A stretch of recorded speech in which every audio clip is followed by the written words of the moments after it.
Hello. Today I'm going to discuss East Africa theater between World War One and World War Two. Was there rumblings of independence in the theater? The countries that consist are in East Africa at the time were Kenya, Tanzania, and Uganda. I want to discuss first what actually led up to the colonization of these countries.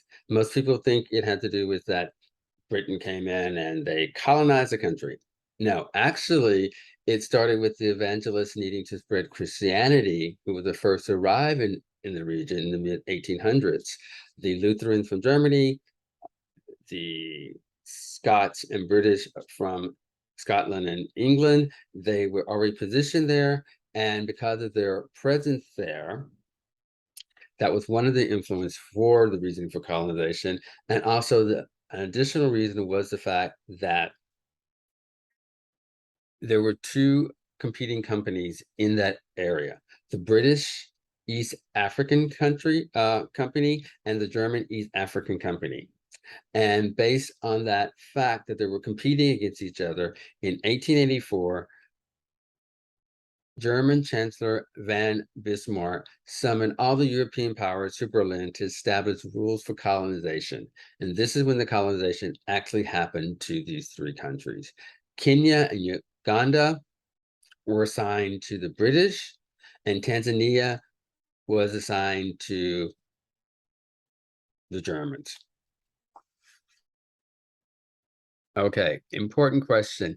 Did theater exist before British rule? Yes, it did. It's basically, it was not the traditional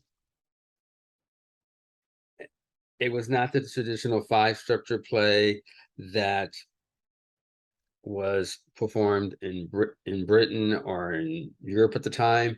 It was more religious based and more inspired by the nature and also inspired by death.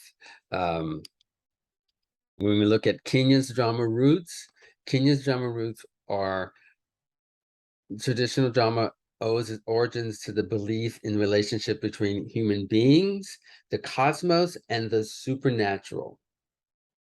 Also, the drama came to be used as a tool for survival, interwoven with the whole social fabric of the country.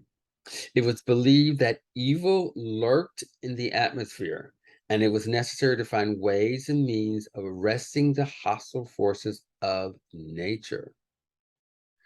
And Kenyan's people's philosophy on death and morality contributed to a great amount of developing their drama. Elaborate dramas were developed to enable the living to come to terms with the phenomena of death. And also, finally, drama was in diverse forms in Kenya. Um, Role play and children games, the art of storytelling and folktale, in person impersonalization, improvisation, a ritual related drama, and dance drama. So that is the roots of what happened in Kenya. In Tanzania, the roots were Bantu is one of the major spoken language within the country. The Bantu speaking people populated the coast of Tanzania by the year 200 BC. They intermingled and socialized with the uh, Swahili speaking communities of the Horn of Africa, which is basically that section of Ethiopia. These communities combined started performing poetry and dances. They had court ports compose and perform heroic recitations, enthralling the virtues of the rulers and their families. Stories were narrated of Beha, a mystic hero, as both a legend of origin and political power struggles of certain families. And before World War I, performances were made up of specific ethnic groups within the country. New dances were created as part of the political and economic changes, and some of these included robota, which is a dance based on activities of boiling sisal, which is a plant used to make rope.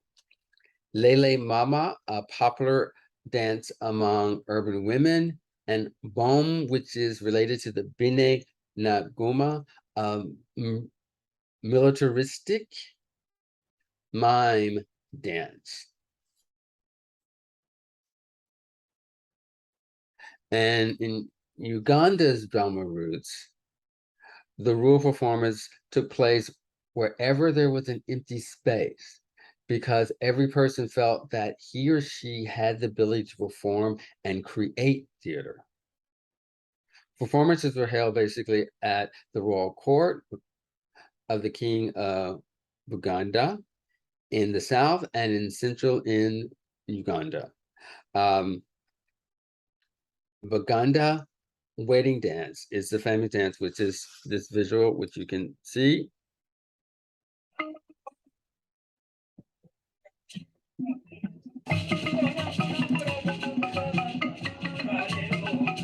This dance, basically, the Christian missionaries and the British rule discouraged and tried to suppress indigenous performance like this, which they labeled as uncivilized and pagan. What was amazing is, however, they could not stop the performances. The performances actually, in a way, went underground. As you can see, the women are beginning to walk out or dance out.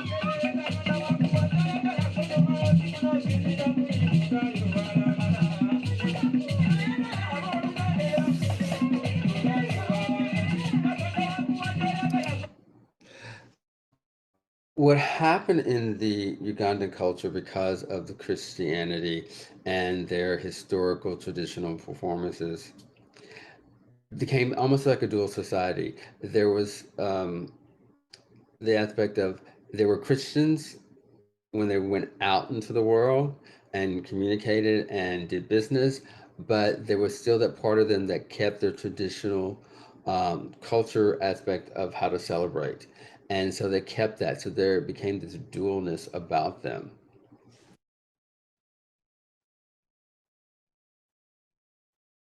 Okay, so to go back to the topic, were there rumblings of independence in the theater at the time between World War I and World War II?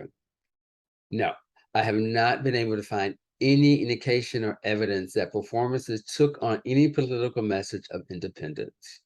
Um, the performances during the colonial period were more for the stage, with the aim at a specific audience, which is mostly for the white audience. The institutionalization of Western theater was to facilitate through major channels, through schools and patriot drama clubs. Patriot drama clubs. The educational system favored the performance of the scripted classic texts that culturally aligned with European plays. So during the colonial period, there was that shift. And even though there was political unrest in Kenya, especially after World War I, because of the fact that the soldiers who came back, the white soldiers who came back from the war, were given land, while the actual Africans within the country were not. So there were some political discourse going on, but it did not happen or reflected in any form within the theater itself. And that's it.